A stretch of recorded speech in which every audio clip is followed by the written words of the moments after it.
سلفاكير كتمه في الإمارات اللي قدامكم ده هم التجوبة قبضوه لأنه رجل الإمارات الأول وهو الرجل الثاني لجنوب السودان. تم إقالته وتجريده من رتبة اللواء وإعادة إلى الجندي، وتم طرده من خدمة لأنه بن زايد يحاول إنه ينقلب إلى سلفاكير عبر هذا المحتو. صلاتكم على النبي، شيركم ولايكم. خليني أوريكم كيف الإجراءات دي عبارة عن صفعة قوية في وجه بن زايد، وبلا شك إنه دي سلفاكير سهم النوم يدوبه زمان عجبه الدراهم، لكن هسه موضوع جا في رقبته.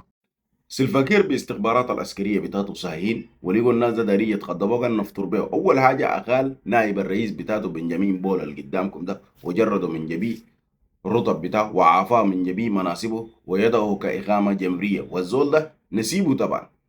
سلفاكير عمل حملات واسعة جدا انضم الضباط ووزراء ومستشارين وكل من كان في هذا اللعبة. الاستخبارات ما خلته. شكله كده سلفاكير ده يا معلم اتجلى بقنبلة فكرية، وبعد ذاك دخل له تراب في خشمه و... وأزال الخشاء بتاعت الكان خاتين له دوما.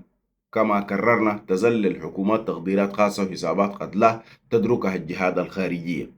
فامارات مفتكر انه استلم السيستم بتاعت البنوك، استلم المال، استلم السيستم بتاعت المطار، انه استلم جنوب السودان. لكن سلفاكير برضه عنده من اقوى الاستخبارات العسكريه في منطقه. تهيئه اليوم